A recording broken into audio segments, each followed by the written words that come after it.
So I am Strabushi. I am a postdoc at the GTAP Center. Welcome everyone to session 42 of the GTAP conference. Good morning, good afternoon, maybe good evening. Hopefully I covered all the regions from wherever you're joining us from. So I just want to, before we get started, I just want to remind everyone about the session etiquettes. It's all on the GTAP website, so I'll just briefly read from there. All attendees except the person currently speaking must remain muted. Unless otherwise noted, presentations will last 20 minutes. The session host, who is Vajiha, will verbally prompt the presenter when there are 2 minutes remaining in their allotted time. When the allotted presentation has elapsed, if the presentation has not already ended, the host will prompt again and the chair will immediately move on to the discussion period. The discussion period will last 10 minutes and immediately follow each presentation. Listeners must enter their questions, comments to everyone in the chat. The chair will accept questions in the order received. Following all but the final presentation, there will be a 2-minute transition period to allow the next presenters time to load their presentation and share. At the end of each session, there will be a max 3 minutes wrap up. Okay, so I hope that is clear to everyone. And with that, I'll move to the first presenter. And I just want to remind everyone the session is being recorded. I'll move on to the first presenter, Dr. Omid Zamani. He joins us from the TuneIn Institute. Dr. Zamani, the floor is yours. Your 20 minutes starts now. Thank you so much. Yeah, it seems that, yeah, does it work? Yes, works great. Good. Thank you so much for your introduction and thank you for attending this session. I'm gonna talk about our paper, which is jointly done by my colleague and I, Craig Chibanda and Jenny Plikan from TuneIn Institute. The title of our work is about tariff escalation and import ban in the economic partnership agreement between the EU and West Africa. I would like to start with some background and the current or the famous protection policy in the case of African countries. More specifically, import ban and some agri-food product has become more apparent and more famous between policymakers in the African countries, in the context of African countries. For example, Nigeria, Cameroon, and Senegal have already experienced partial or total ban on their agri-food products, agri-food imports, more specifically, and poultry ban. The most recent ban goes to the Ghanaian government, which imposes a partial ban on 5 European countries, Netherlands, Germany, Russia, Denmark, and the United Kingdom since 2020, which was basically kind of a reaction against highly pathogenic avian flu. However, if we look at the roots and the basics of this policy context, you may see also that policymakers use this kind of policy as a protection policy against high imports of poultry to Ghana. And as I mentioned, also there are some examples of Nigeria, Cameroon, and Senegal. But in our paper, we focus on poultry imports in the case of Ghana. This graph shows the trade flow of poultry meat from other country to West Africa, or it's better to say ECOWAS, Economic Community of West African States.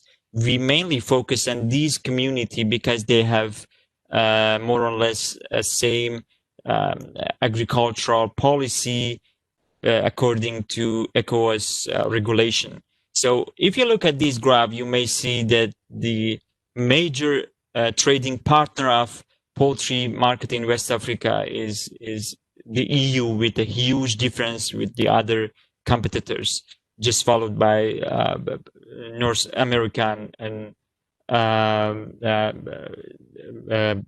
Latin America in the second and third places. So far, we realized that the effect of imports from the EU plays a major role in the market of ECOWAS and West African states. And between African states, between African countries, Ghana also and Benin play a major role in the market. So they importing the major share of the total import to West Africa with really huge gap with the other countries. However, if you look at the other countries like Senegal, because they have already a total ban since 2006, the total imports is not too much. It's just for some specific type of poultry meat. Ghana also has a specific situation in terms of production and consumption, as you may see, like other African countries, due to increasing income, urbanization, there is a huge gap between demand and supply, and the gap is mainly compensated by imports. And as you can see here, that imports is relatively driven by domestic consumption. The average self-sufficiency in the case of Ghana is 21%, which is not too much, and you may not see that much variation in the production, domestic production. So imports play a major role in this market. And between the main competitors, the EU, US, and Brazil are the main exporting country to the Ghanaian poultry meat. However, since 2014, the share of EU increases has increases substantially. There are some causes behind of this trend. For example, after adoption of SET, they also receive some non-tariff measures for the ECOWAS members, and based on these things, the other product from Brazil and US, they don't have too much competitiveness compared to the European one, and the European poultry price in the ECOWAS is something between Brazilian and the American one. If you look at the literature, we may see in several papers about the potential effect of partial and total ban. And just to a brief conclusion of the literature review, we may look at the methods they have been used by the literature. They are mainly using GTAP and CGE based model. However, they use different approach to implement ban. It's kind of technical. Some of them they use self-imposed ban, and the others they use highly prohibitive tariff rate. However, in our case, we use another approach. We will discuss about it later on. And also, you may find some other papers by Buett also, and about tariff escalation. And I will discuss about this in the next slides. Our model framework is shown by this graph. This graph shows how we implemented our approach. It has different sectors or section. First of all, we use the tune-in baseline, which includes the major trade agreement around the world. It's tailor-made, designed for those trade policy in tune-in, and we updated this baseline using common external tariff of ECOWAS, which was adopted and implemented in 2015, and also we used the interim economic partnership agreement between Ghana and the EU. So we use this data, update and also update the baseline, and then we use them as an input to magnet. On the other hand, we design our policy protection based on qualitative research. At the end, we use the result of magnet to approach so-called typical farm, which is somehow based on qualitative research to see the effect of the macro effect at micro level. So then it allows us to also capture the macro effect of imports and production at different types of farms, poultry farms, large scale, small scale, medium scale. We will discuss about that later in the next slide. Then these results may be used by policymaker to adopt the protection policy or common external tariff of ECOWAS. I need to also briefly mention the difference between economic partnership agreement between ECOWAS members, which has been signed by all members, almost all members. However, it has not become operational yet. Only there is an interim, which is introductory EPA between Ghana and the EU, and there is some differences between them. For example, based on EPA, the European part is committed to liberalize their market for the West African countries. In response, the West African states will liberalize gradually their market for the European product in 20 years period. As you can see here, we have also three groups of product, C, B, A, and some sensitive product which are excluded from liberalization. However, recently we realized that the interim EPA between Ghana and the EU became operational in 2020, and they changed some part of the agreement based on this interim EPA. So we can see another group of product and different set rate based on it, and the period is not 20 years. Actually, it takes from 2020 to 2020, 2030 or 2029. So we adapted the most recent set agreement to our model, which was released in 2020. Our scenario, as I mentioned, we focus on protection policies, which can be divided in two major parts. The first part is trade escalation, and the other one is import ban. For import ban, we consider partial ban and total ban. Why total ban? Because based on our focus group analysis, we realized there are some demand from policymakers, from stakeholders to implement, to test also total ban, and they have been discussing about this policy since 2006, because in 2006, 2007, Ghana again experienced a partial ban. However, they didn't receive expected outcome. Anyway, we also consider total ban for our analysis, which is backed up, which is supported by focus group analysis. On the other hand, we have tariff escalation. The tariff escalation is implemented from two directions. First of all, increasing the tariff of the final product, which is poultry meat. On the other hand, which is also again supported by the policymaker, by the stakeholders, is to reduce or liberalize the tariff rate of input cost in order to decrease the cost which might be passed through the final product, and it increase the wedge between the tariff of raw material and final product. And the approach to implement the total ban is based on iceberg cost. So what we have done is first use these technical import and to implement the total ban. First, we change the closure.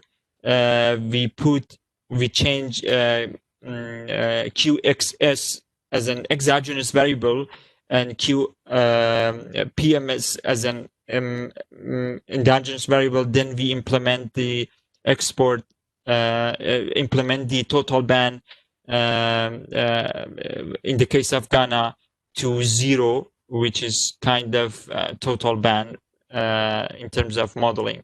On the other hand, as I mentioned about the tariff escalation, you may see it here in this graph that first, we try to capture the effect of input tariff liberalization, which is in our case is maize. Maize is the main ingredient of feed cost for poultry producer in Ghana. However, the base rate is only 5%. On the other hand, we try to increase the wedge or increase tariff escalation by increasing poultry meat to the highest, to the bound tariff, which is 99% in the case of Ghana. And let's look at also typical farm approach, because in the next step, this typical farm approach help us to also capture the effect, the macroeconomic effect, and the farm level for different types of farm. First, to implement this approach, first we have to identify the most important broiler production region. We have done it in the case of Ghana, and then we will select the broiler farms with their characteristics that represent the selected broiler farm. And the next step, focus group were used to typify the individual farm data collected in the step 2. And then we somehow recalibrating our data, which we collected from step 2 in step 3 to identify the most famous or common poultry farm types. And the final step, we will come up with typical farm technology impact, policy impact calculations model. Then we may use it to assess the impacts. The result, first of all, I would present the result of focus group analysis. We use this data to design our scenarios. As you may see here, the most important challenge in the case of Ghana, as we expected, are frozen chicken imports, and just followed by high cost of feed. So high cost of feed is mainly involved with tariff escalation policy instrument, and the high amount of frozen chicken imports is related to this total ban. However, I just need to mention that there is the difference between total and partial ban, even though their term are so close. But partial ban is something which is policy decision. However, total ban is something which is mainly covers the stakeholders' view, which is protecting domestic production. Here, the effect on imports of different types of product, it's shown. As you see here, the effect of partial ban is not too much. I will discuss about that maybe in the next slide. The pattern is driven by the somehow cushioning effect that redirect the imports of those banned country to the other countries. So the share of other countries may increases at the end. We won't see any or we won't see a significant change in total import following a partial ban. However, for total ban, we may see still some change. For example, the demand shifts from those banned product, poultry product, to other product like dairy and red meat. And as I mentioned in this slide, we also find the effect of the imports and the major trading partner of the ECOWAS, or Ghana. And as you can see here, the major change goes to the total ban policy. So after total ban policy, the major of the competitors, which I mentioned already, the US and Brazil, may specifically US, increase substantially. However, for the other competitors, we won't see that much change. And also for other scenarios, we couldn't see a significant change. So we may also mention that first of all, the partial ban, the change due to partial ban is not too much in terms of import.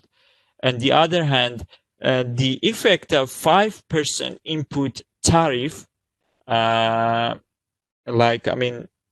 escalation doesn't have a significant impact at the end. So 5% change in tariff may not have a significant impact on the whole poultry sector of Ghana. However, increasing 99% bound tariff to the bound tariff of poultry meat may have more clear effect. Here we can see the production effect of the different scenario policies, and I mentioned the major effect goes to the total ban, just followed by the poultry tariff to 99% of bone tariff. However, for other policy scenarios, the effect is not that much. For example, also we calculated the percentage change of poultry production since 2000 from 2000 to 2010 based on the real data, and it's about 170%. And from 2010 to 2020, which is around 60%.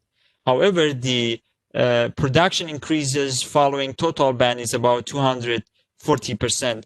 So the first question may come to our mind is how it's possible that they could increase domestic production to 240%. Based on our analysis, also you can see here the percentage change in the GDP. And as we expected, the minor effect is about total ban because it's majorly compensated by increasing domestic production. So 2 minutes, Omid. Sure. Let's briefly go to the main question, how they can increase their production. This is the result of typical farm. And you can see here that the number of cycle periods in most of them is just 3 cycles. However, they have, based on our analysis, they have the nominal potential to increase it to 6 cycles. So far, they can easily increase the production to 120%, and the rest may goes to the other newcomers to the market because they may get motivated, promoted to join, to extend their business to the poultry market. And I think it's feasible to increase the production to 270%. At the end, the conclusion, we realized increasing the current duty rate of poultry meat to the bound tariff caused domestic production to rise by 144%. However, the effect of tariff rate of maize as an input is minor, or increasing the tariff rate of final product by only 5% is minor. So we won't expect too much change after these policy instruments. In contrast with the total ban policy, import of corresponding production do not change significantly due to partial ban, because part of the policy is cancelled out or is compensated by the main competitors, the US and Brazil. And based on our typical farm approach, the large-scale integrated broiler farms are better positioned to receive the positive effect of increasing import tariff rate, because first of all, they are integrated and they have enough facilities to cut the product, which is more convenient for the Ghanaian consumers. Yeah, thank you so much for your attention. Thank you, Omid. It was a very nice, comprehensive talk. So if anybody has any questions, comments, it seems like we are a very small group, so you can just unmute yourself and ask your question, or if you want to type it in the chat, that's good too.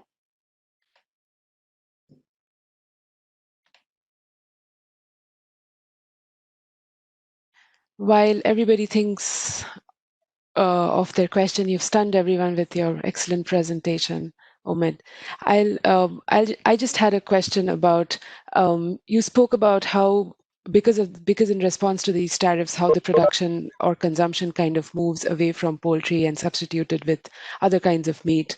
So I'm wondering, you touched upon this in your last conclusion, what is really the impact on the producers of this tariff? Impact of the tariff on the producers of poultry in, let's say, Ghana. Can you talk a little bit more about that? Yeah, exactly. Thanks for your question. Our focus, the focus of our paper was mainly production. So we realized the effect of partial ban and production is minor. So it's just a policy reaction in policy reaction against animal outbreak. So it may not have a significant import related effect. It has mainly the outbreak or animal disease effect. So it decreased the risk of outbreak. However, in the other hand, total ban and increasing the tariff to the bound rate has significant effect and production. And we have seen this experience in other countries. If you look at this, the last appendix of our presentation, this graph shows the production of poultry meat in the case of Senegal. And as you can see here, since 2006, they have a total ban on poultry meat. So they are not allowed to import any type of poultry meat. And you can see here that after 2006, the production increases significantly. So the nominal production capacity can be used to increase domestic production. However, still, the long-term effect of total ban is somehow unclear for us, because after a while, they may decrease productivity. So it might be just a chain or transition period to another step. And during this transition period, the government or the policymaker may improve or push farmers to improve their productivity. Thank you. Thank you. Did anyone else have a question or a comment for Omid? You can raise your hand, or you can just unmute yourself and ask away.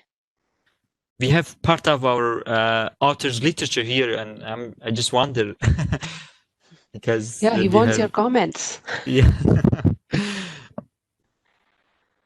Almost the major part of our literature. We'll give them a couple of minutes, and if not, we'll move on to the next speaker. So, Omid, maybe I can ask another question. So while we wait, I can see that this probably does not cover the most recent time frame that covers the COVID pandemic. So do you have any insights on how the COVID pandemic might have interacted with these tariff bans, and what has been the impact of that? Yeah, I mean, we didn't. It's really interesting question, and it's really interesting context to be conducted. However, we didn't touch this point in our analysis. I have done these things in another paper about another country's poultry meat in another country. The major effect in the case of poultry meat, first of all, I mean, the complexity of the COVID-19 in the case of perishable product is we have both demand or supply shock at the same time. We have panic buying, hoarding effect from demand side, and we have supply disruption from supply side. So I wanted to distinguish between these two effects, and I realized, for example, for labor-intensive meat supply chain like red meat, because they need more labor, the effect of lockdown is more tangible. However, for other product which has somehow lower demand elasticities like poultry meat, the demand side effect, the panic buying effect is more obvious.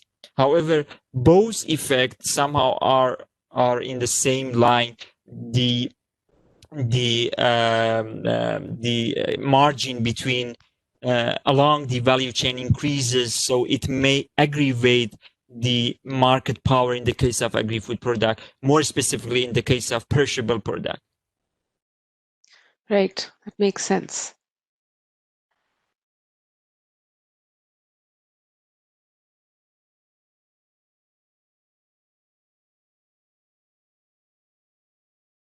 Okay, I don't see any hands up or any comments in the chat or anybody unmuting themselves. So thank you, Dr. Zamani, for your excellent presentation. Thank you for stop sharing. And so we'll move on to our next Thank you. presenter. This is Dr. Antoine Buett. Sorry if I'm mispronouncing it, and he joins us from IFPRI. Dr. Buett, the floor is yours, and your time starts whenever you start speaking. Okay. Do you hear me? Yes. Full screen Yes. mode. Okay. So Works Buett great. is the right pronunciations, and you are the only one who calls me Buett.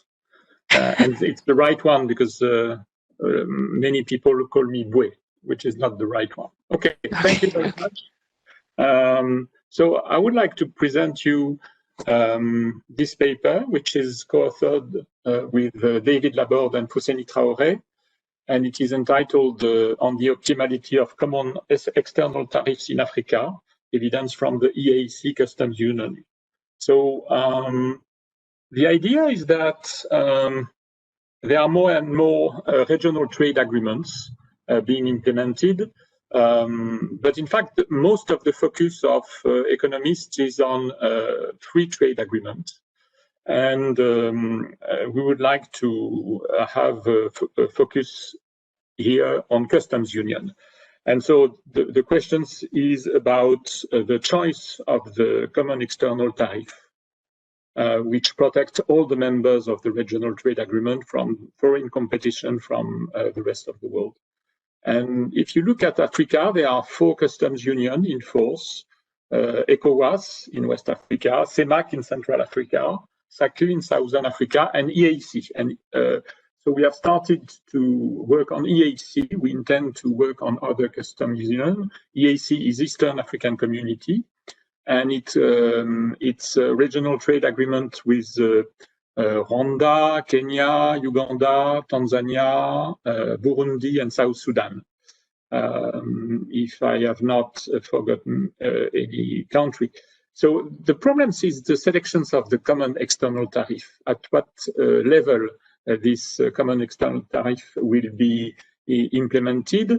And we would like to know if there are some conflicts of interests between the countries forming this regional trade agreement. Maybe there are some which want a protectionist common external tariff and others low common external tariff. And of course, we would like also to see if it is optimal. So we have an approach based on computable general equilibrium model, but at the same time, we know the theory. Weiner is very famous about custom unions in 1950. But also Lipsey and Lancaster and Lipsey. So they show that the custom union is not necessarily welfare improving, and it's related to the second best theory. But there is an important paper, very short. I do not know if you have read it, but it is a very short paper, interesting, which is from Kemp and Guan in 1976. They demonstrate that if lump sum transfers are possible, a CET can be chosen to increase welfare. Of course, we think that lump sum transfers at the international level are difficult to implement. So maybe it's not a policy that can be implemented. So what we will do in this paper is to compare the current common external tariff that exists in EAC with the one which maximizes the welfare of the regional economic community, but also the common external tariff that maximizes the welfare of each member in order to see if there are some conflict of interest about the level of the common external tariff. And we will also try to estimate the tariff that maximizes the welfare of each member. So the last scenario does not concern the common external tariff, but the tariff at the national level of each economy to see if there are some differences. So we use MIRAGRO-DEP, which is a dynamic multi-country, multi-sector computable general equilibrium model. It is based on the Mirage model from the CEPI. It has been adapted by IFPRI. We work at the very disaggregated tariff level, HS6 level, because we want to, in fact, to have the more information possible at the detail level, HS6, in order to avoid any endogeneity bias and to capture properly the welfare impacts. So we adopt the consistent aggregated approach designed by David Laborde, Dominique van der Mensbrugge, and Will Martin. And the social accounting matrix comes from GTAP version 10. So the main feature of MiraGrodep, it's not MiraGodep, it's MiraGrodep. It's perfect competitions in all sectors. This is a neoclassical model. The external account closure is an adjustment of the real exchange rate in order to keep the current account fixed in proportions of GDP. And the public account closure, it is important to realize that we suppose that the consumption tax is adjusted to maintain real public expenses per capita constant in order to have the same provisions of public goods. And at the same time, the public sold is constant in percentage of GDP in order to have, for example, variations of customs revenue that imply variations of the public sold, which has an impact on economic activity. So we try to isolate the effect of a change in custom tariffs. One important assumption, very important, the Eastern African community, like other regional economic community, has defined a tariff structure with 3 bands, band 1, band 2, and band 3, with a group of products belonging to each band, and with 3 different tariffs. And so we will keep the same assumption, because if not, we would have to either define a common external tariff, which is the same for all products, which is not a good assumption, or we have to define a common external tariff for each product, which would be very, very difficult and to implement. So we have this assumption, which is really important. So currently, EAC has 3 tariff bands, 0%, 10%, and 25%. And you see a few products that belongs to different tariff bands. And I have to just to say that the EAC is relatively highly traded regional economic integrated regional economic community. In particular, if you compare EAC to other regional economic community in Africa, like ECOWAS or SACU or CEMAC. So what we are going to do is to design a few scenarios. So what we compare is first a delegation scenario with an EAC scenario and a unilateral scenario. So these are the 3 groups of scenario which are really important. So the delegation scenario, it means that each country of the regional economic community, Kenya, Uganda, chooses the common external tariff that maximizes its own welfare. So for example, Kenya selects the common external tariff of EAC that maximizes its own welfare. And same for Rwanda, same for Uganda, and so on. So this is the delegation scenario, the trade policy delegated to each country. Second, an EAC scenario, which is a central institution, chooses the common external tariff that maximizes the welfare of the regional economic community.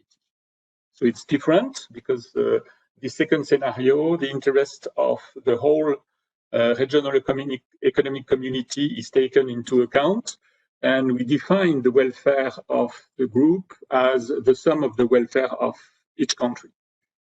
And last, unilateral scenarios, each country chooses its own optimal tariff that maximizes its own welfare while other EAC countries keep the initial tariff structure. So, for example, if we adapt this for Kenya, Kenya chooses the Kenyan tariff in order to maximize its own welfare. We want to make a comparison between the optimal tariff in this scenario to optimal tariff in other scenarios. And last, we will have another scenario where we consider that EAC is a common market, really. It is in the regulation, it is a common market. So it means that in a common market, the productive factors, capital and labor are perfectly mobile between the countries of the EAC.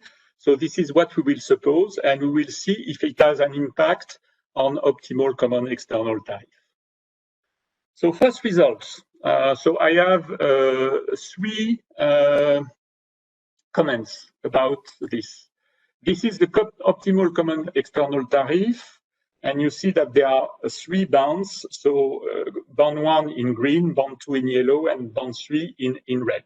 So on the left, you have the initial tariff structure, and you see that it is 0%, 10%, and 25%.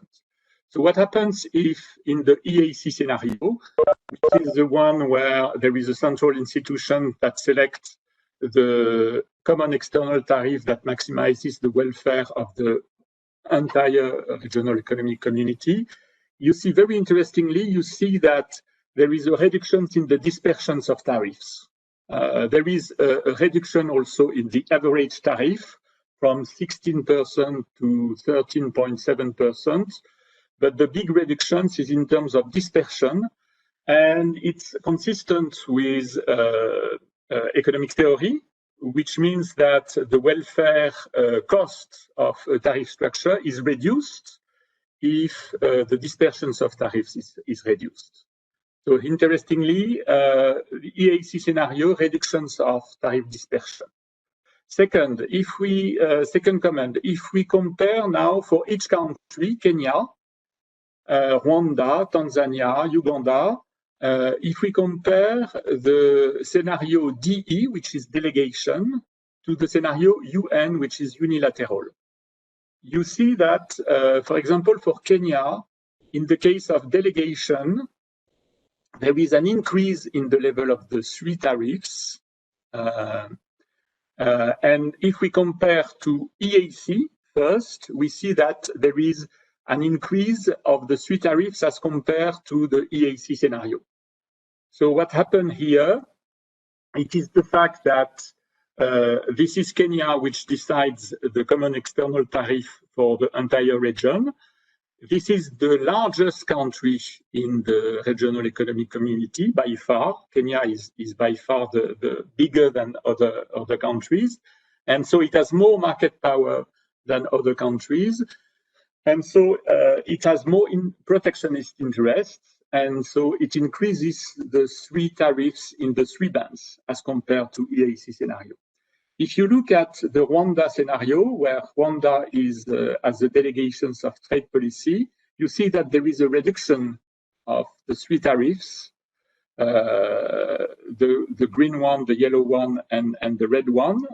And it is because this is the smallest country in the region.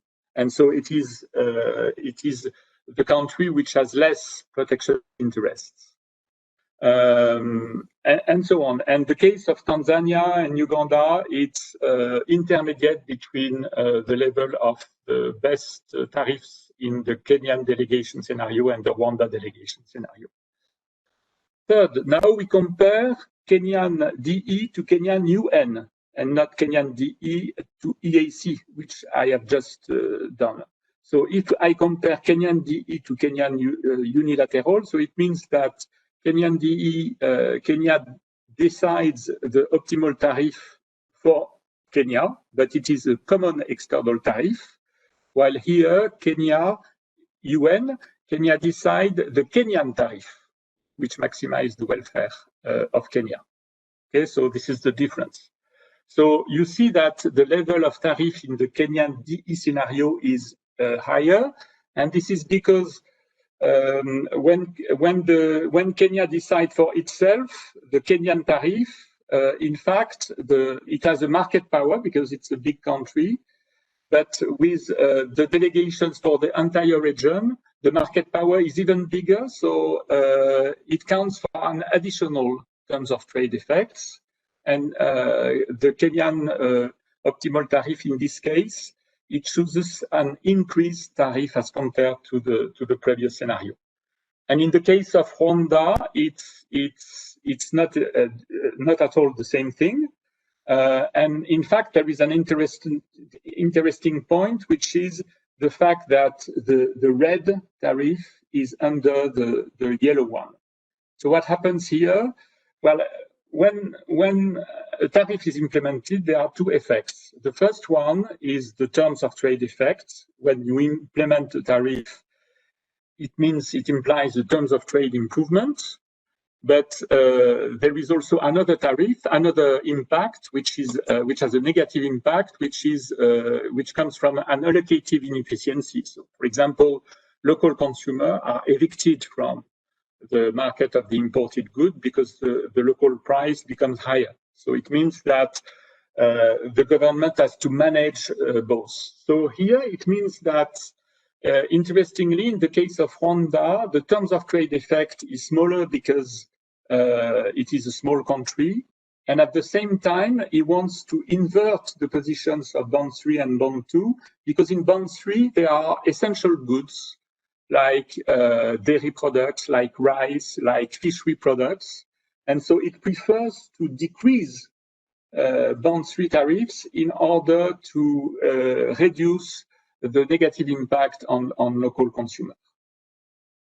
So we have here the rates of variations of welfare associated with all scenarios. So on the horizontal axis, you have the welfare of either EAC or Kenya or Rwanda or Tanzania or Uganda. And with the different marks, either a dot, a yellow one or a blue one, or a triangle or a cross, you have the decision maker of this. So for example, the yellow dot, it's the EAC scenario, which means that there is a central institution that decides the level of the tariff that maximizes the welfare of the entire region.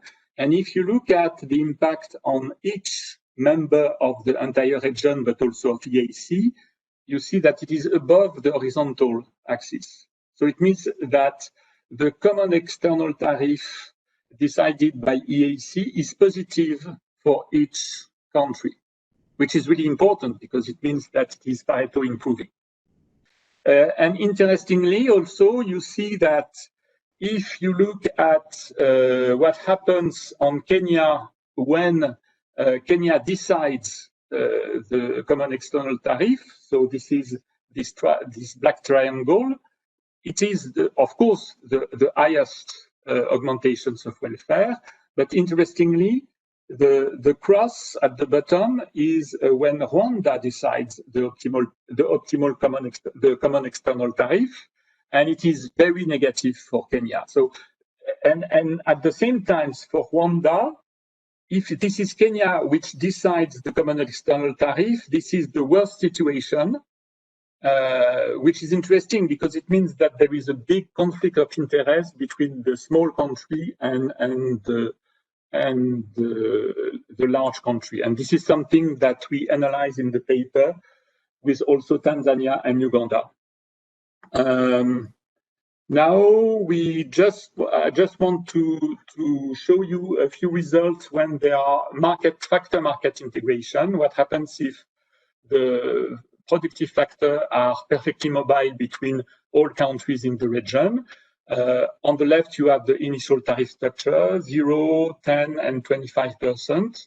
In the middle, you have without market integrations, and on the right, with market integration. And what happens is that with market integrations, the optimal common external tariff are higher. So it means that it is a larger country when productive factors are mobile.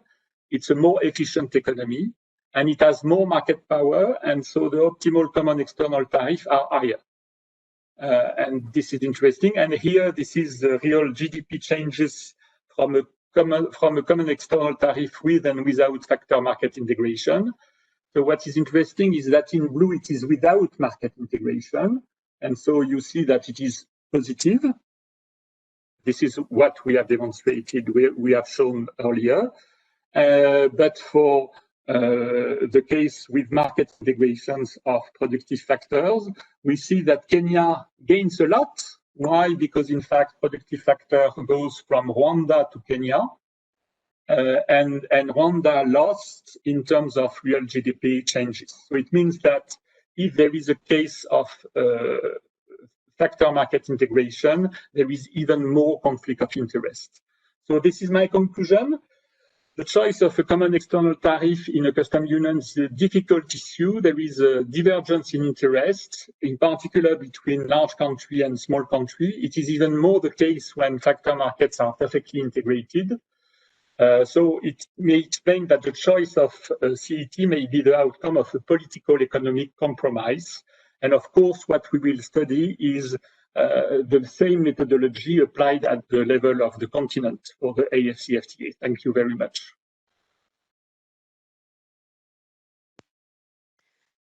Thank you, Dr. Buett. Very, very interesting talk. I believe people might have questions, comments. Again, you can raise your hand so that I can see you right on the top of the participant list. You can type it in the chat, or you can just unmute yourself and ask away. Doesn't look like we have very many people. Yeah, Dr. Pelican, do you want to go ahead?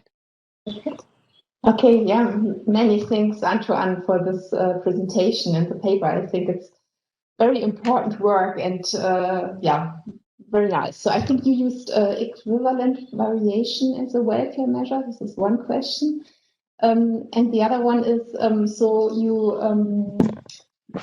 you put your tariffs into tariff bands according to the definition in the common external tariff, I think. And then you did, the variation is about the tariff in the band of this band. But have you also looked into tariffs, or do you plan to look into tariffs with not maybe sort them into new bands, because maybe there's even they can reach an even higher welfare if they change some tariffs from one band to another band, because now the countries did, I think, their selection on to put specific tariffs into specific bands before they entered the CET negotiations.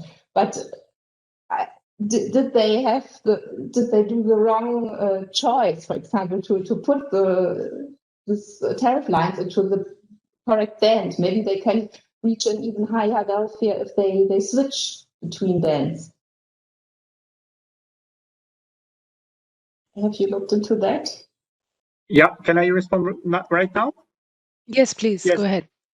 Thank you, Janine. This is a very interesting and important question, so thank you very much. So yes, it is equivalent variation. In fact, this is a work in progress, and maybe we can make new computation, like you say. I think that you understand the problems, because we work at the HS6 line, and after it is aggregated at the GTAP level. And of course, we cannot decide of an optimal tariff at the tariff line. So we decided to keep the same tariff structure in terms of allocations of goods within the bands than what currently exists. But maybe you're right. Maybe we can decide of another allocation, distribution of goods in the 3 bands, or maybe choosing new bands, 4 bands, 5 bands, in order to see if the welfare can even be more increased. I think the question is very interesting, but the problem is that we have to adopt a rule of decisions in terms of what we put in band 1, what we put in band 2 and band 3. So I understand that maybe we can have something in terms of effective protection, and put all the tariff lines which are unprocessed commodities in this band, or maybe also in this band goods which are really important in terms of food security and for poor people. But your question is interesting, and we will take into account in the progress that we intend to do in the next months. Thank you. Yeah, it would be very fantastic, and I'm very much looking forward to that, because we also, as you have seen from the presentation of Umid, that we are also working on that, but we focus only on poultry and increase the tariff above the band. Up to 99% to the bound level. So this is also an option. So I will follow you. But we have David in the group, so I think he can imagine maybe a computational device to solve this difficulty. Yeah. Okay. Thank you, Janine. Yes. Thank you. We have two more hands up. So I saw Mustafa first. So do you want to unmute yourself and go ahead with your question?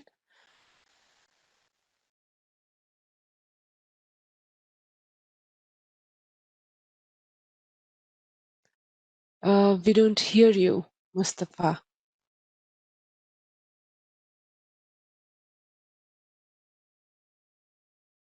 We don't hear you yet. Let's go to Dr. Boyson. Maybe Mustafa can write in the chat box. So I hope now you can hear me. Yes. Sorry, I was muted. And I recognize your voice. So. No, thank you very much, Antoine. I think great paper, very topical, interesting. So thanks so much. Just maybe one suggestion. I was thinking also when listening to your presentation, Antoine, if we could look also at what is currently happening with the CFTA negotiations and the list of, sensitive, or I mean, the tariff lines liberalization for each of the country and each of the regs, and maybe try to work on those products and try to see what could it mean in terms of, optimality, in terms of market access liberalization within Africa. So my suggestion here is much more to look at the products that are open, those which are not yet liberalized, and try to work on those which are not liberalized to see how we could capture this dimension into a kind of optimal tariff protection, to see if it makes sense from a production, but also welfare perspective. But just a suggestion, and thanks, Antoine, and looking forward to seeing you as well. Thank you. Thank you, Mustafa, for this suggestion.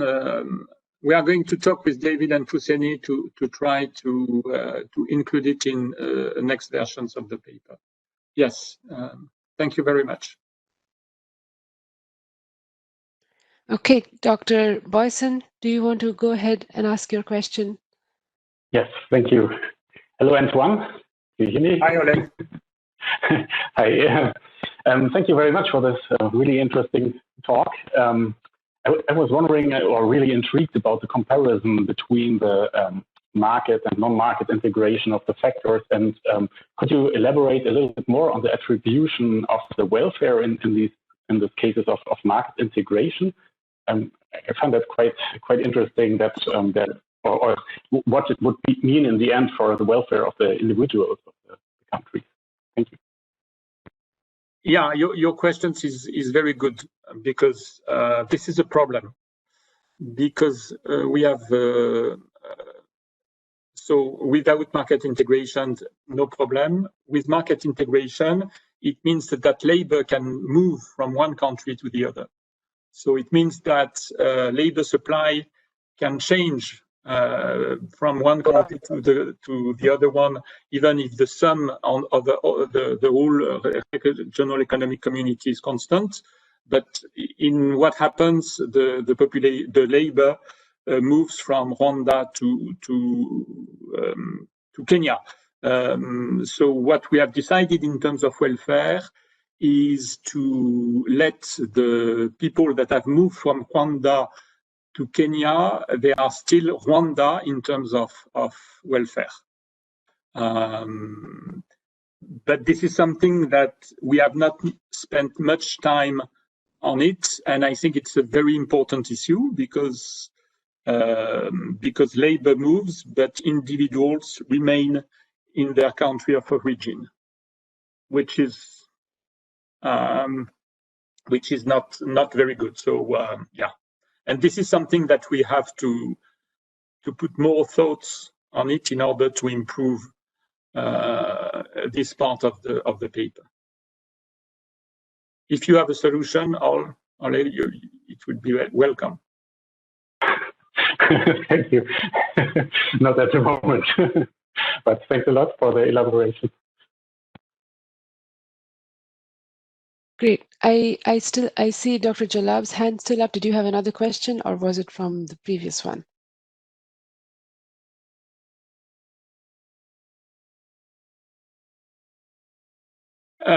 Thank you very much, Charlotte, for your questions. So to what extent are factors indeed perfectly integrated in AEC at the moment? We don't know. We don't know yet. We don't know exactly. It looks like they are not perfectly mobile.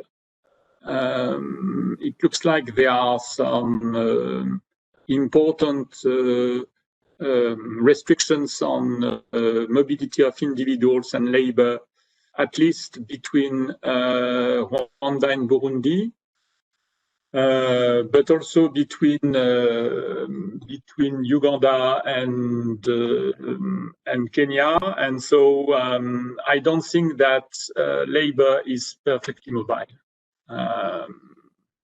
today, but it is officially a common market.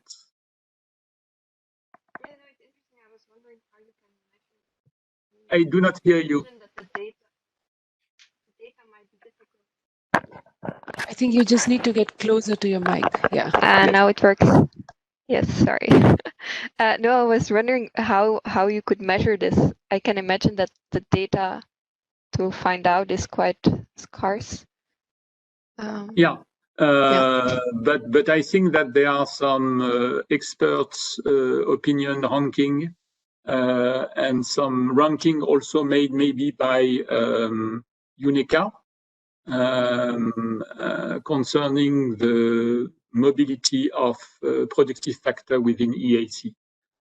Maybe Mustafa can tell us, but I think that they have their integration index, which includes a component of factor mobility. And this is something, thank you very much for the remark. I will take it into account in the new version. Thank you.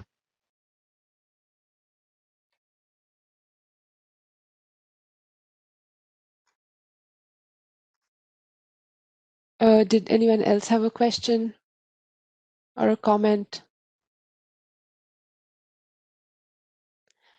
While we wait, I had a question about, like, in one of the slides when you described what happens when each different country sets their different scenarios set their different tariffs.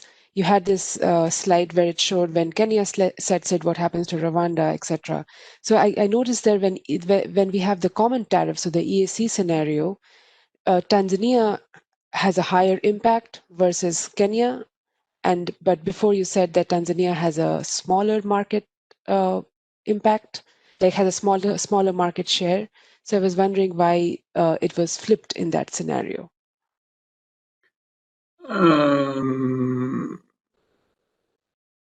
It was the slide with the triangles and the crosses. Yes, I think that if I remember well, it will take time to show this slide, but so the question is, Kenya is a large country which has more market power on the world market than other EAC countries. But what has shown this slide is the fact that the selections of the optimal common external tariff by a central institution maximizing EAC welfare has more impact on Tanzania than on Kenya. So I think it's a different issue. But I will check and I will tell you by email. Thank you very much. I will check because I want to be sure of if I am right or not. Thank you. We are right at the last minute of the discussion period. There is a comment by Dr. Jalab. Did you want to respond to that at all? Yeah, so this is what I mentioned. The UNECA has made an important report, which is ARIA, and there is a regional integration that captures this dimension of factor mobility. And so this is something that we will include in the next versions of the paper. Thank you, Mustafa. Great. Thank you, everyone, for the very nice discussion. Thank you for your talk. Let's move on to the third presenter in this session. I'd like to welcome Dr. Kingpei, and I believe he's joining us from Berlin. I can see your slides. The floor is yours, 20 minutes.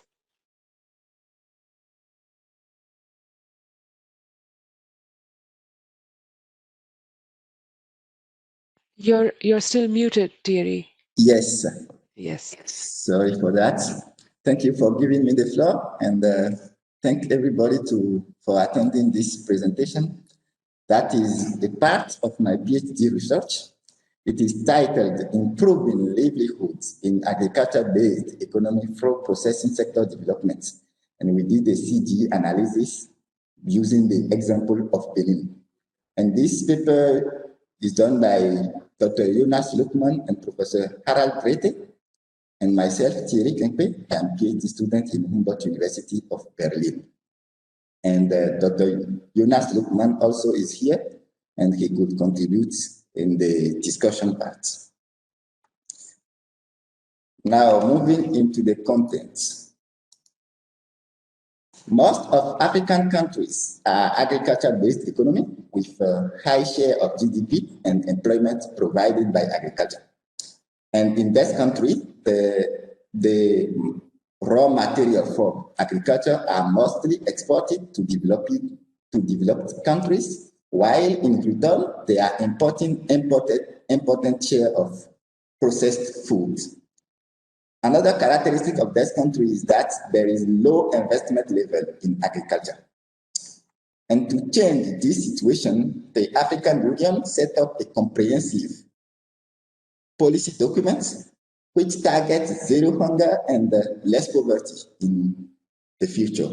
And most of the African countries then, based on this document from the African Union, and set up their own policy program. In Benin, as our example, the ongoing policy program is the PENIASAN, which is aiming at enhancing the productivity and value chain development in Benin based on agricultural products. But how are they going to do that? The policy document is not that clear in the single policy strategies that can be implemented to reach this result. It has been proved that agricultural development without suitable value chain development can end up in negative effects on farmers. And especially on the case of Benin, some authors proved in the past that increasing productivity lower agricultural prices and income for poor rural households because the processing sector is not developed to take the supplementary supply and to avoid the price high decrease. Based on that, this paper targets the research question to which extent can developing the processing sector on top of the agricultural productivity gains contribute to sustained agricultural prices, and how will this affect income distribution? And for that, we are using as example two agricultural products, cashew and pineapple. They are both tropical plants, and cashew is producing two commodities, a nut and a juicy fruit, which we call cashew apple.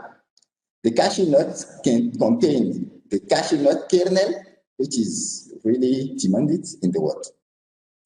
While the pineapple is a juicy fruit also, and people can produce juice from it, and it is also well demanded in the world. About Benin, in 2019, they produced 130,000 of raw cashew nuts, which is abbreviated by RCN.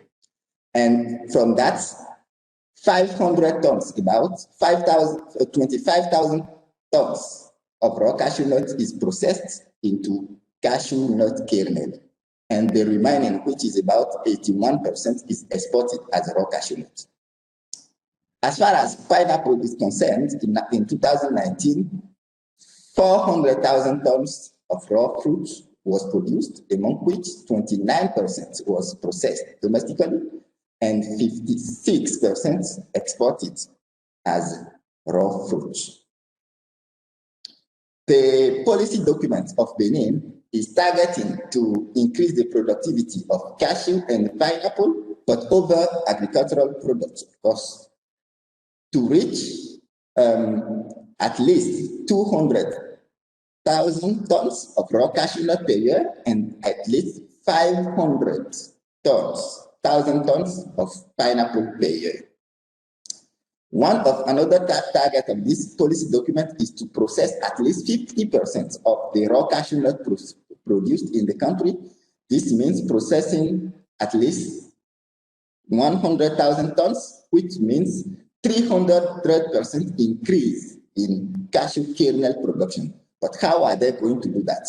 We will simulate some option in the next minute. There is no specific target for the pineapple processing in the Penyasan, but to be uniform, we also target to process at least, to develop the processing sector of the pineapple so that at least 50% of the processing will be, of the production will be processed. This means 120% increase in juice production. But there is two pineapple processing activities, the traditional one and the industrial one. So in the simulation, we mostly target the industrial pineapple processing sector. And for this research, we built a social accounting matrix for Benin using the base year of 2019. And there is 41 activities in this social accounting matrix, from which there is 19 agricultural activities and 10 agricultural processing activities. We created the agricultural activities based on the secondary data which exists, but regarding the processing sectors, there is no full data. So we had to collect empirical data to understand the shares, the cost structure of the processing sector. So we created the pineapple juice processing, which is two activities, basically artisanal pineapple juice and industrial pineapple juice. We created the cashew kernel, poultry slaughtering, and other activities, processing activities. About the household, we had 10 household groups, 5 rural and 5 urban, from quintile 1 to quintile 5. Noticing that quintile 1 is the poorest, while quintile 5 is the richest. We have 4 production factors in this database: unskilled labor, capital, and land. So, few words on this social accounting matrix. You can see in this figure the composition of the agricultural output. You will notice from pineapple, cashew, that a high share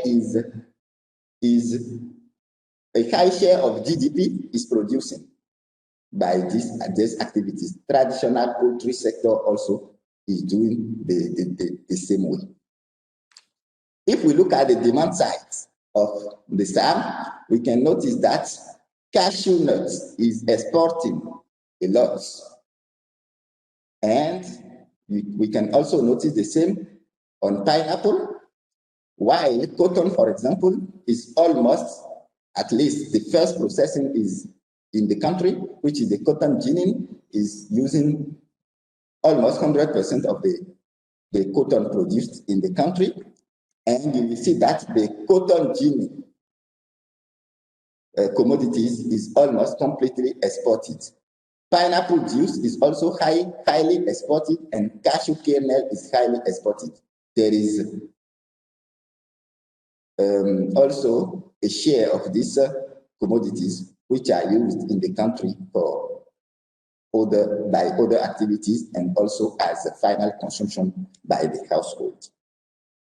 Now, about the model that we used, we calibrate this social accounting matrix to the second version of the static applied general equilibrium model.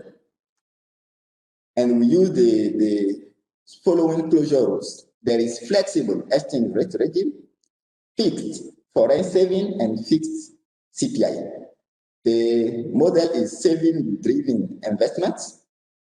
We fix the government saving, but we flex the household income tax rates so that the government can collect tax from the richest households to finance the policies or to distribute supplementary income to poor households in case of supplementary income generated by the policy implementation. The small country assumption was used because Benin is a small country in these domains, and then the world market prices were fixed.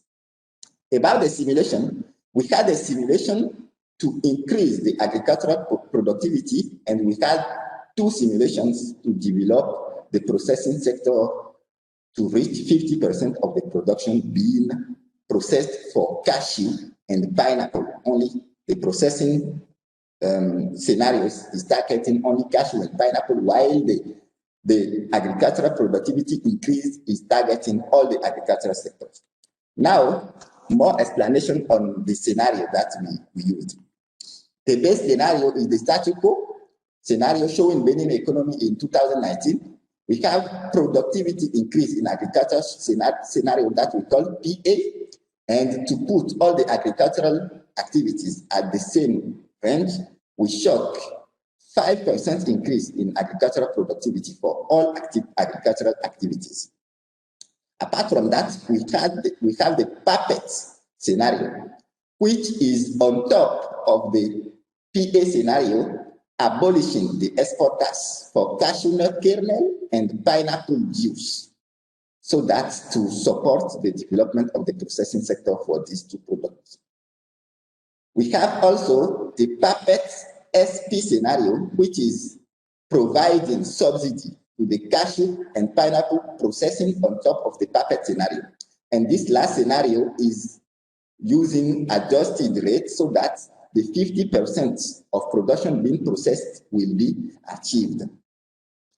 And this means, as I said, 300% increase in cashew kernel production and 120% increase in pineapple juice production, but we will focus on industrial pineapple juice based on this 120%. But when reporting the results, we will show the development of the whole pineapple industry. Now, let's get into the results. First of all, the effect on the production and prices. We can notice from this figure that if we are shocking only agricultural productivity, we have increase in agricultural production. If we are looking at pineapple and raw cashew nuts, this, but also we have already increased in the processing part. This is cashew nut kernel for the increase in agricultural productivity. From the second scenario, which is targeting the boosting of the processing scenario, we have also increased, first of all, in the processing of cashew nuts, but also in its production in the agricultural sector. At the beginning, the processing of the pineapple juice was decreasing, but in the second processing scenario, it also increased. And this was because cashew kernel being growing was asking for more cashew nuts, and then to produce more cashew nuts, some production factors was taken out from the pineapple sector and other agricultural sectors. So this decreased the processing of the pineapple. Looking at the price, we can see that when the production is increasing, the price is decreasing. And when the production is decreasing, the price is increasing. This is what we can say about pineapple, raw cashew nuts, pineapple juice, and cashew nut kernel. But looking at other products in the Benin economy, we see that when agricultural production is increasing for cashew nuts and pineapple, cotton production is decreasing as large as the other are increasing. And this is because cotton is exporting products like cashew and pineapple, and when the pineapple and cashew production are increasing, cotton should decrease to keep the trade balance fixed. What can we say now about the average agricultural price change in this situation? From the PA scenario to the perfect SP scenario, the agricultural price is decreasing less.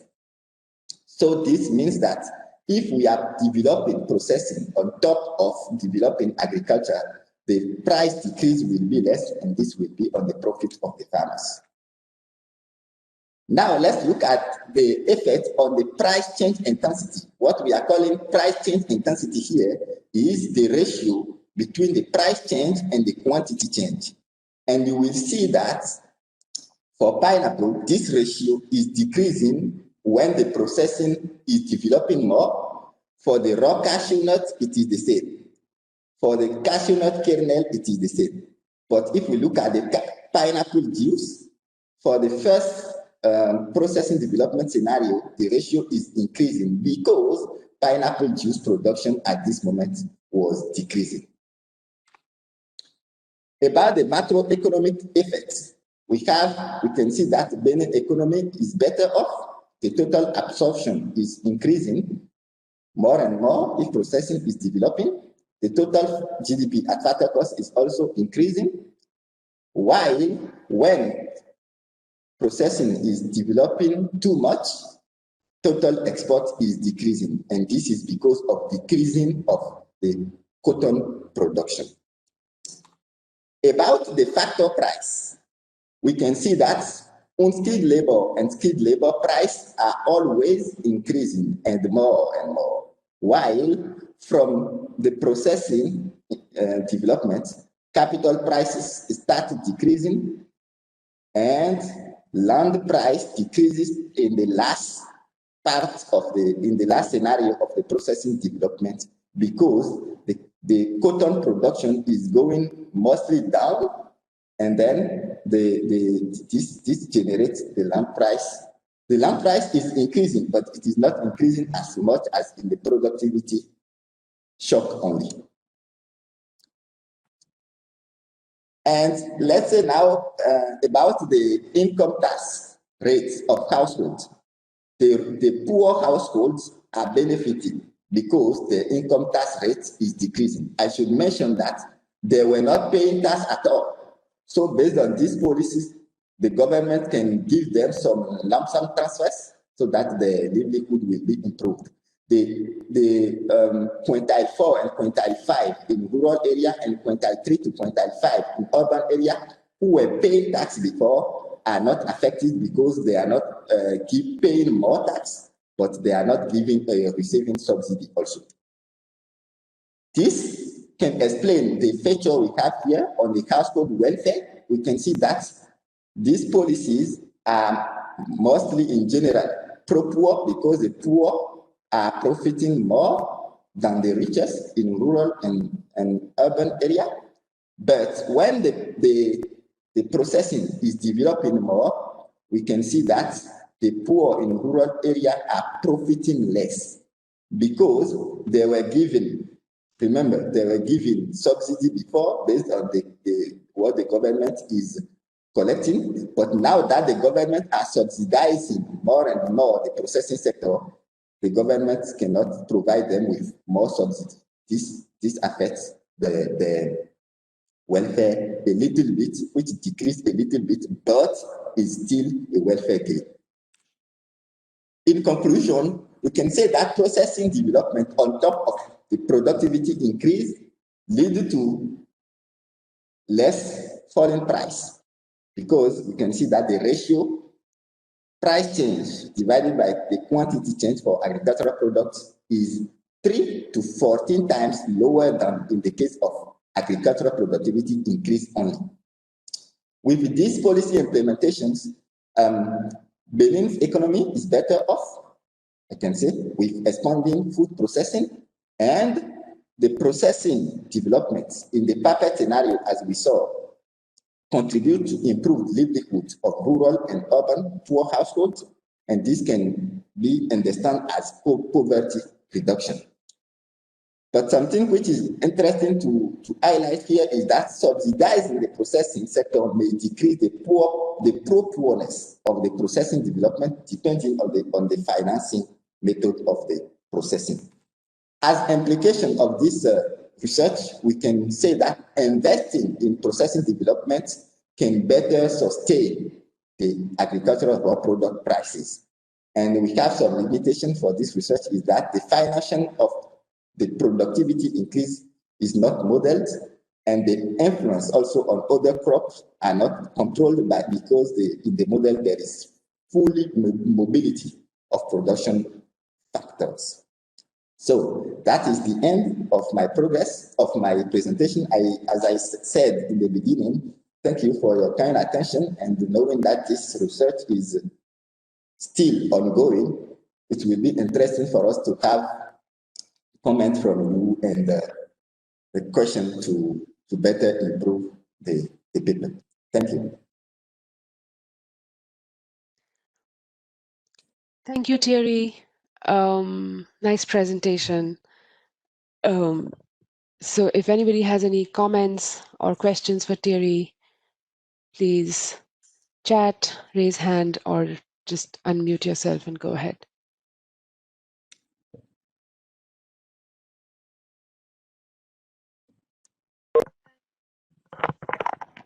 I had maybe a small question. Yeah, go ahead. Regarding, you mentioned that with the fixed rate balance, you had this negative impact on the cotton industry, and I was just wondering whether you would also be able, or you plan to run the same scenarios, but with a free trade balance, because I would maybe like this strategy or government, or like you would like that your total exports expand. So I don't know whether that's a possibility to look into. Okay, yes, thank you so much. When we saw this effect, we also thought that it may be interesting to free the trade balance and to see what will be the effects. But so far it is not done yet, but it is in the program for the next step of the research. Okay, yeah. That will be interesting. Thank you. I see Emmanuel's hand up. Go ahead. Thank you, Thierry. Very great presentation. Thanks. My question was kind of twofold. I was interested in understanding how you in your scenario you mentioned you subsidize the sectors. So how did you actually subsidize the sectors, the processing sector, and whether you could through this scenario understand how much capital would you need in order to get to the level of processing that you have imagined in your scenario, because I guess you would need some capital, machinery, stuff like this to process the primary products. You would need investments and then capital. If you can say something that might be relevant also for the government in terms of how much is needed to get to the share you have imagined. Thank you. Okay, thank you so much for your question. For the subsidy, we decrease the production tax to these sectors. As you can see, for the pineapple, the production tax was decreased by minus 4.1%, while for the cashew, the production tax was decreased by minus 4% to reach the targets.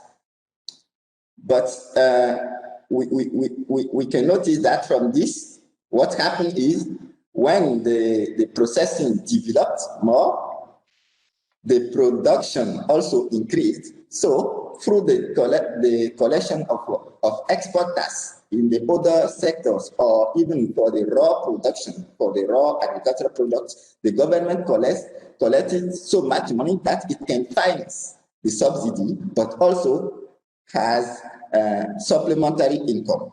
And since the government saving was fixed so that it will not change, this supplementary money gets back to the poor households.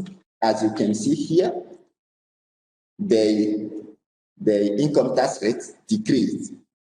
So that is how we model the subsidy to these production sectors so that it can develop.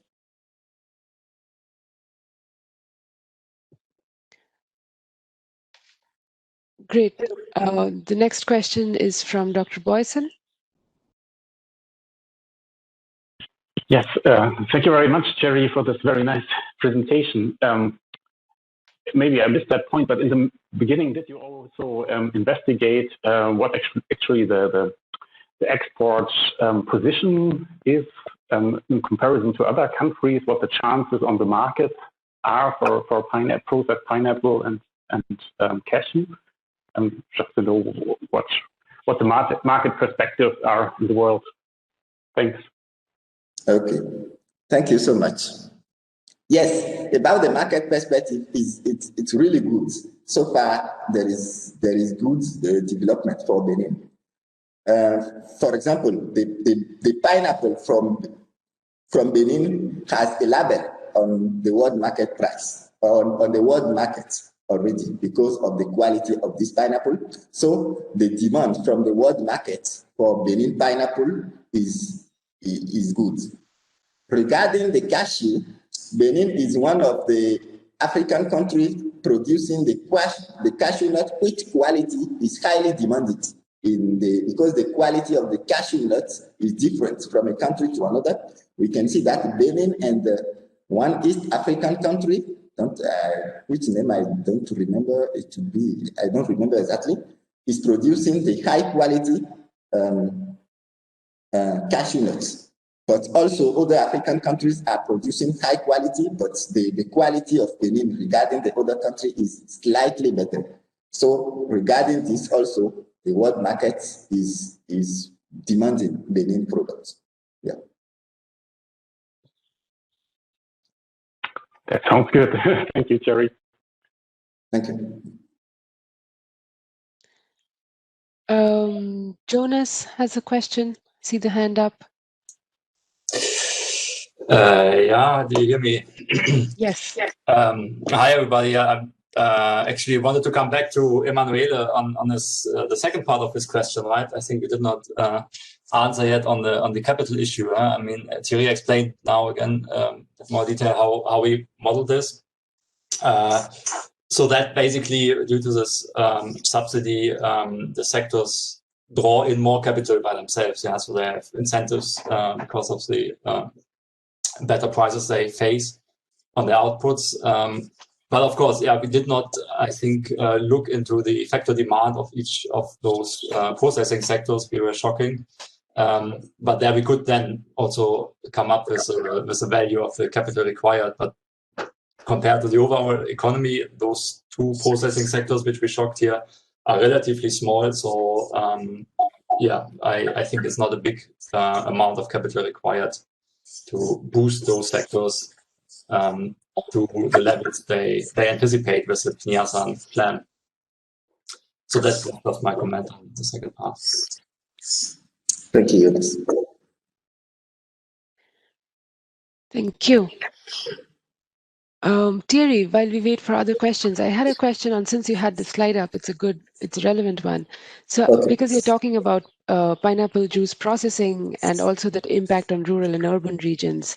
So can you just give me some background on, are these processing plants like, are they mostly located in rural areas or urban areas, or kind of equally split? What's your sense? Okay, thank you so much. We have two pineapple processing sector in Benin, the artisanal one and the industrial one.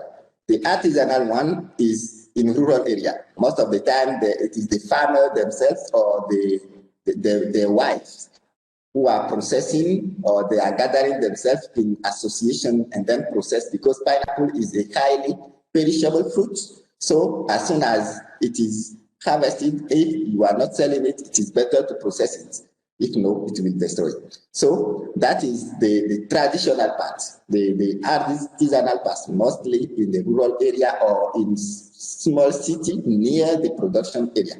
But the industrial pineapple processing is mostly located in the urban area, but not urban like Cotonou, the biggest city, always the city near the production area, where the industrial, because to process industrial, you need energy, and there is no electricity in every village in African countries. So to be able to have this important inputs, the processing sector, at least industrial processing sector, has to be set up in the city at least, so that the needed input can be reached easily. So that is how it is regarding pineapple processing in Benin. Okay, thank you. Makes sense. Thank you.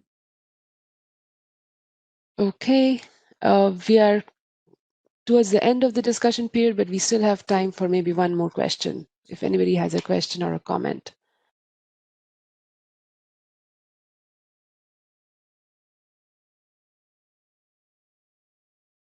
Okay, if I see none, I don't see any hands up or anything in the chat. So thank you, Thierry. If you could stop sharing, we can move on to the next presenter of this session. Thank you so much. The next presenter, Dr. Boyson, joins us from the European Commission Joint Research Center. So if you want to go ahead and share your screen.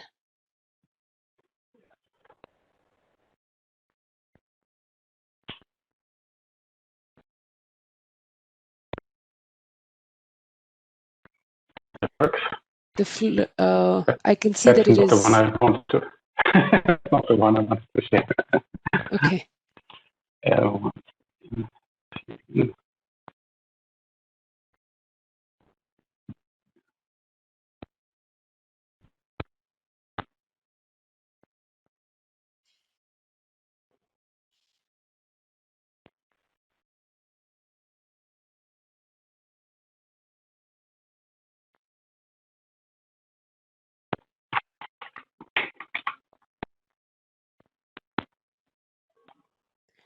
I see that the content is loading.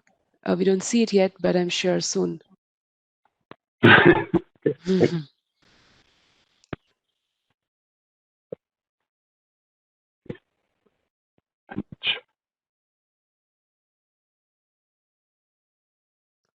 Okay, so there's some problems apparently. Cool. Here, let's try again.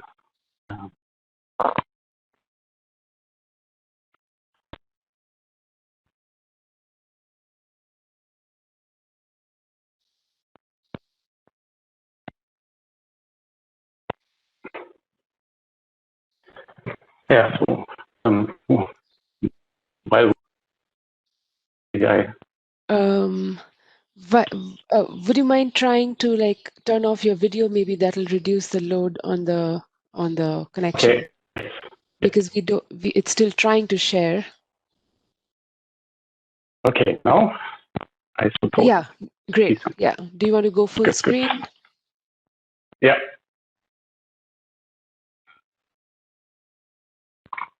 Only the problem that it doesn't let me to do that anymore.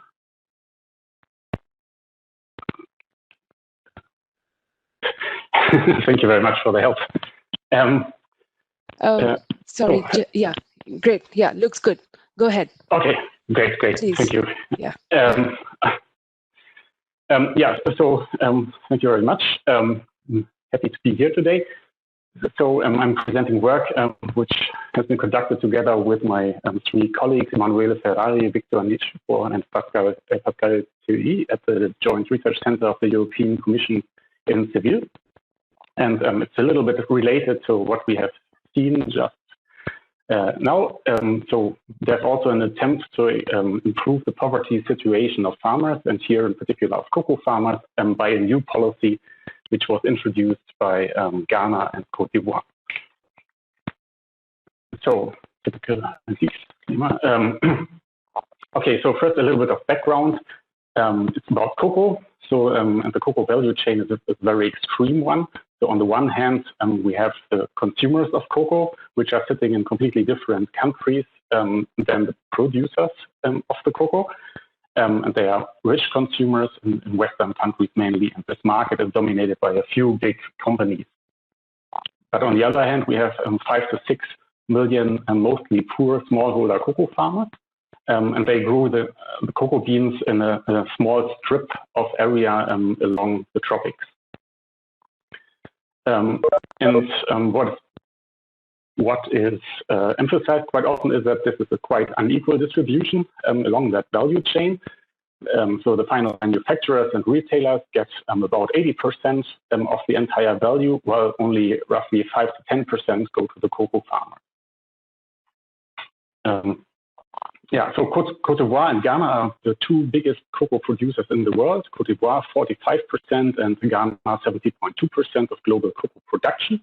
And it's also very important for their economies, exemplified by that almost 40% of export earnings from cocoa, or export earnings are made from cocoa for Cote d'Ivoire and 16% for Ghana.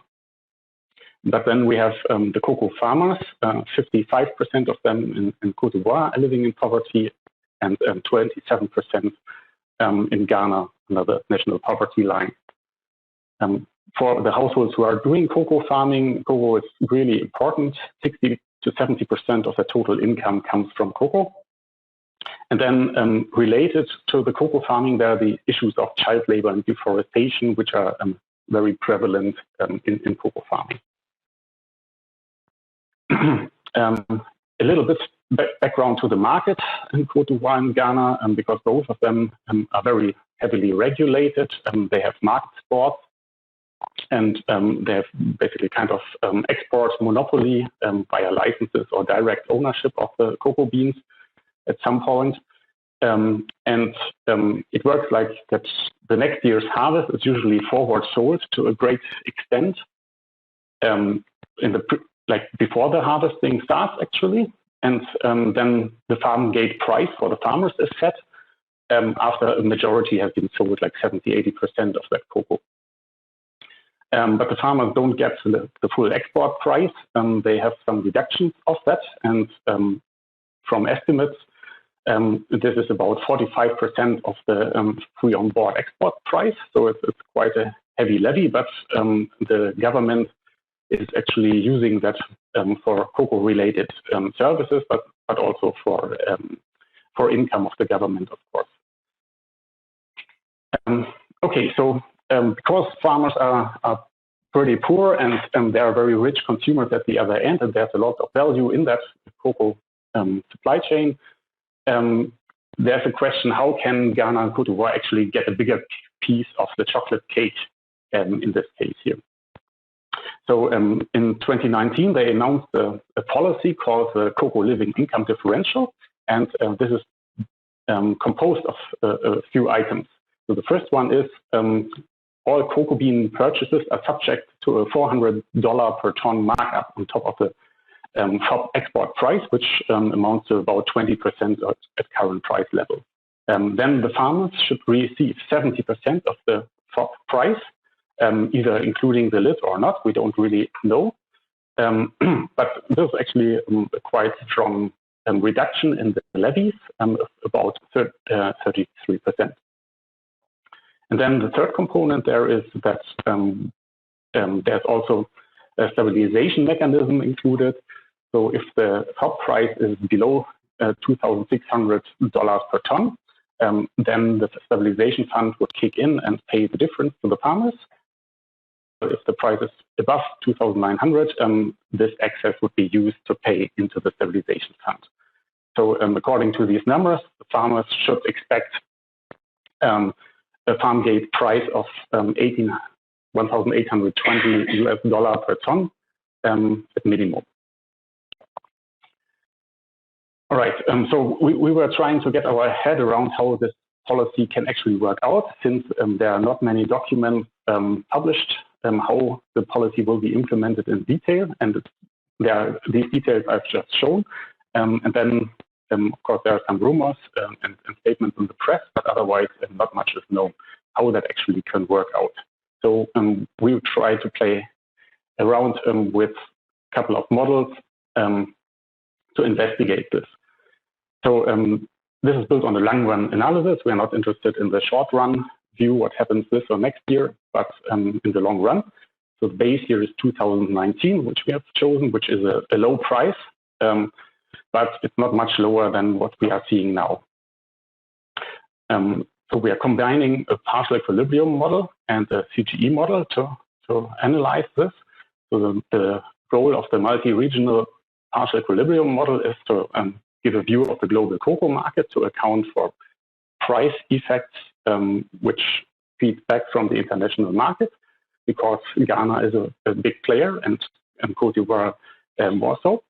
And then we have the single country CGE model for Ghana, which we use to investigate the impacts then on the wider economy of Ghana and for agriculture in other sectors. So these two models are iterated until they converge. And the partial equilibrium model is providing the world market price changes, and the CGE model is then providing the supply changes for Ghana. So just quickly, so here you see the real international price for cocoa beans. We are at the right end now. So there was a high point in 2016, but after that there was a crash in the market, and now in 2020-21 we are still at a very low price, as you see here. So that's the situation, which was unexpected when the policy was introduced. So the global partial equilibrium model is a simple model which uses isoelastic supply and demand functions, and we have globally balanced trade. There are 3 regions in this version. We have taken the data from the International Cocoa Organization. Supply and demand elasticities come from the literature, and then we have estimated these levies from the export prices, which amounts to about 45% for Côte d'Ivoire and Ghana, and 17% for other producers in the rest of the world. The Ghana CGE model is based on the Demetra, which is a descendant of the stage model, which was presented before. Also a single country comparative static version here. We had a 2016 Ghana SAM, which has been updated to 2019. And agricultural production is regionalized here, and the factors are segmented accordingly. I'm not going through the closures, they are quite standard. So we want to investigate what could be the impact of this policy under different assumptions, what the government would do with the unknowns about the policies, and also what actually the companies, the manufacturers of chocolate and traders would do. So the first scenario is what the government actually stated in the one document available. So they assume that the chocolate manufacturers are paying this markup on the export price, and they are kind of altruistic, which is not quite true, because they also have an incentive now to change something in their supply chain, because there are pressures from punishment via the consumers who think about all the sustainability issues in the cocoa supply chain. So they are also a bit under pressure. Then the farmers receive 70% of the gross crop price, so that's the cut in the levies. And then finally, we assume that the higher beans cost is not passed on to the final consumers. Again, there's some pressure on the companies, plus studies have shown that there's quite some margin in the supply chain, which could be passed on to compensate at least partially for this markup. Okay, so then we modify the scenario. In the first lid full scenario, there the farmers get the full $400. They don't have to pay the levies from that. And then the next scenario, actually, the costs are passed on to the final consumers. We don't know what the producers are doing in the end. Then we're also not certain whether the government actually reduced these levies, because it's a very intransparent process how the price for the farmers is generated, and we don't really know what's going to happen there. Then we also look at if there's a quota introduced as one measure of supply management because of these issues in sustainability. And then finally, we look at two scenarios which try to actually achieve this target farm gate price of $1,820 per ton in the two countries. One time when the companies are actually willing to pay the lid altruistically, and one time when it's just a competitive market. Okay, so these are directly the results. This comes from the partial equilibrium model, and we see the international price impact and then also the global production impact. So for most scenarios, international prices drop quite dramatically, up to minus 20%, if the consumers actually feel the cost of that change. Only if we have a competitive market, then the quota, then the price is actually increasing with a quota. Yeah, and if we just have the lid with a quota, there's nothing happening because the quota fixes the level of supply at the initial level. Okay, so yeah, in all cases, the global production is increasing and international prices are decreasing. So what does that mean? Let's first look at the right panel here with the rest of the world. The prices in most cases for farmers in the rest of the world are decreasing, and only in the last scenario where we have the competitive market, there's actually an increase in prices, so there would be also a benefit for these farmers in terms of prices. But now let's look at the middle panel, which is Ghana. So I have plotted in here as a dashed line the target farm gate price of $1,820. So that's the percentage price increase required to get to that target. And we see that in most scenarios, that target is actually reached. Only if we have the consumer price, if the consumers feel the price increase, or if the entire price is levied by the initial lid levy, then this level won't be reached.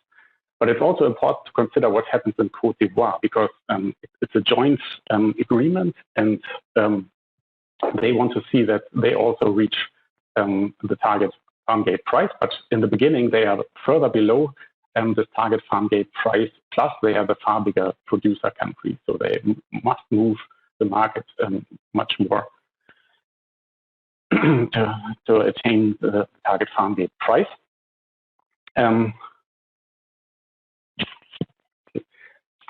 Yeah, then coming to the regional production.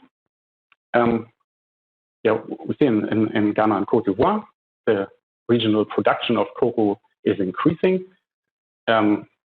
And that might be seen as a good sign. Together with the price increases, but on the other hand, in the rest of the world, we see the decrease in production together with a decrease in world market prices. That means that these countries are harmed somehow. Okay, then finally coming to Ghana itself. Yeah, this is the real GDP from the CGE model. In most cases, we have a very small increase in real GDP from the policy, which basically is the cut in a tax plus a transfer from abroad, kind of. It's not modeled in that way, but maybe it helps to think about this. Not only in the case when there is the a competitive market and we want to reach the farm gate price, and then this actually affects the real GDP negatively. Coming to the households, which are really the center of the study. So here we are looking at household expenditure, and we have 20 households who's urban, and there are some households which own cocoa labor and others, but it really depends on the region where the households live.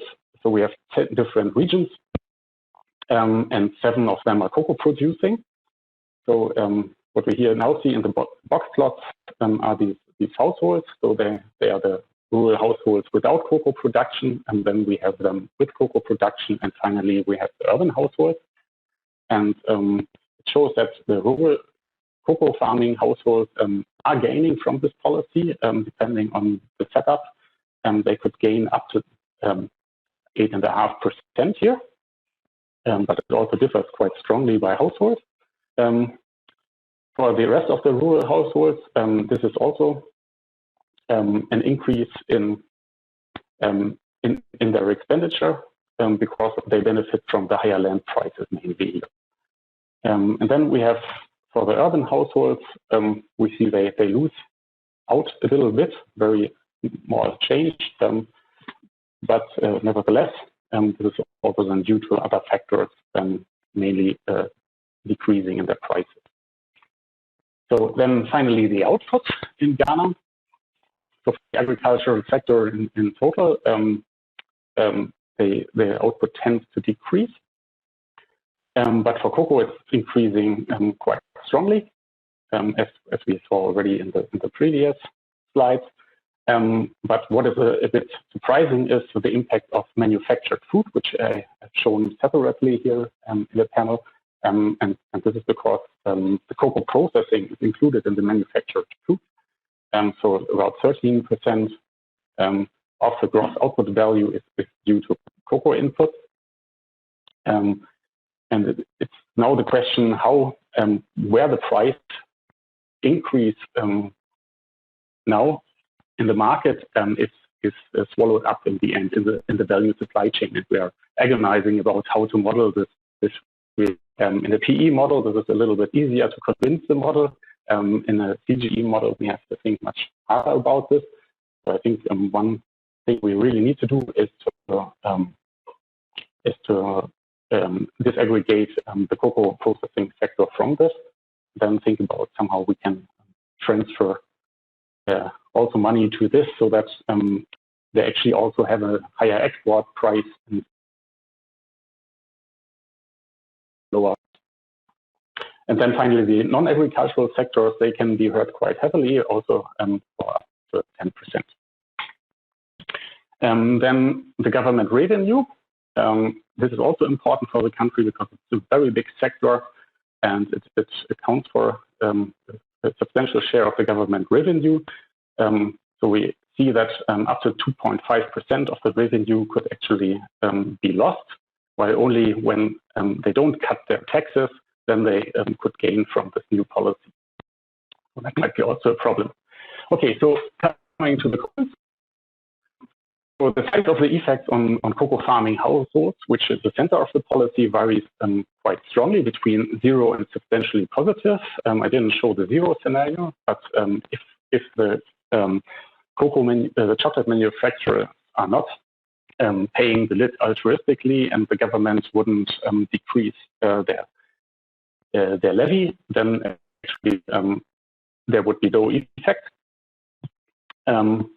Then this strongly depends on whatever assumptions we have about the lid policy. So what in the end the government decide how to control supply, and what the chocolate manufacturers are actually doing. Are they keeping up with paying the lid altruistically or not? So what we hear now in the press is that manufacturers are actually deviating from that already, and country differentials, which is another markup for the countries, are decreasing to compensate this lid markup. Then, so we have a tendency that there's a positive effect on the rural, especially the cocoa households, negative the urban, but it's very small, so it tends to be a positive policy. But the lid might only suffice to reach the target farm gate price in Ghana, but not in Cote d'Ivoire. So there might be additional potential for conflict. The countries must agree and coordinate their policies now in terms of finding some supply management strategy. These potentially large production increases in cocoa also point at that there might be additional deforestation. Yeah, and remind you, this is rainforest, so there's a lot of biodiversity in that area, so it's very important. And then also increase might be there in child labor if it's not controlled and checked.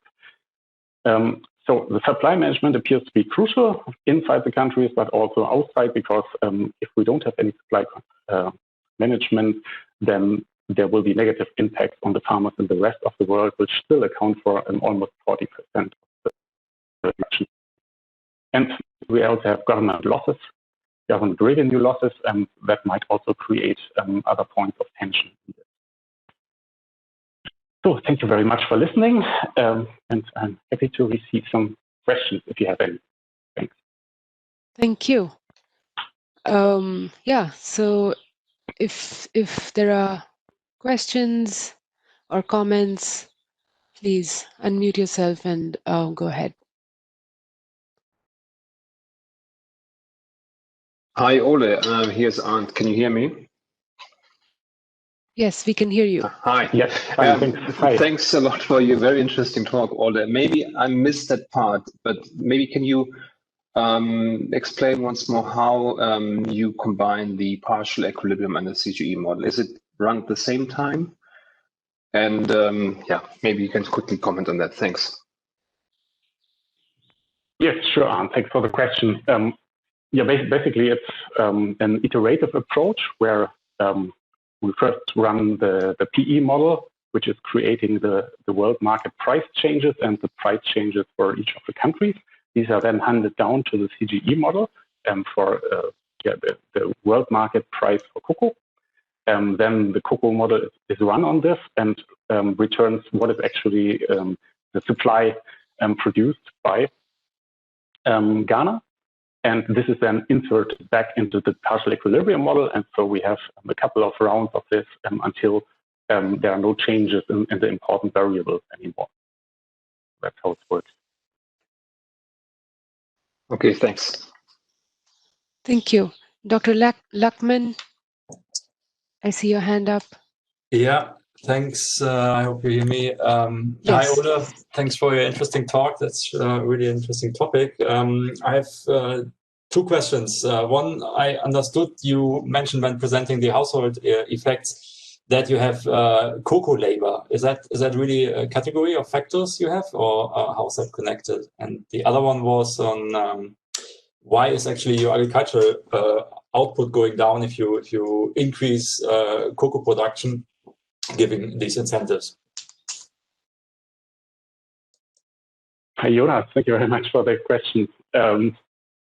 Yes, so the first one was about the cocoa labor. So basically, we have regional labor, but for land, there's actually also cocoa land, so that we can attribute better. There's a migration happening between other land and cocoa land of the same region. So that's how yeah, we can attract further land into production there. So other people could potentially also benefit from that in that case. The second question was about the agricultural production.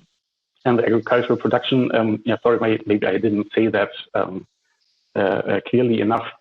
So the agricultural production was without cocoa, and cocoa was separate from that. So that, I think that might explain it.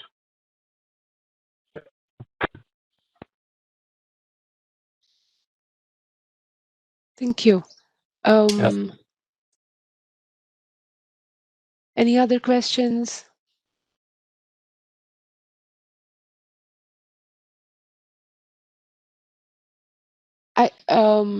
Dr. Boyson, if you don't mind, I have a similar question to the previous one. So can you just talk a little bit about like the cocoa production chain? Like, is it just household labor? Is it also hired labor? I saw you spoke about how it benefits cocoa producing households, but like how in what terms? Just a higher price, or is it an overall increase in income? Does it follow into the workers in these? If there are hired labor, if it does it sort of spill over to the workers, hired workers also? Yeah, very much for the question. So basically the big gainer here is the land. So land prices are increasing very strongly, and that brings the biggest benefits, especially to the cocoa farming households, which have this cocoa land, but they might also own other land, and others might later on rent out land to these cocoa farming activities. But in total, I think a lot of the labor has decreased.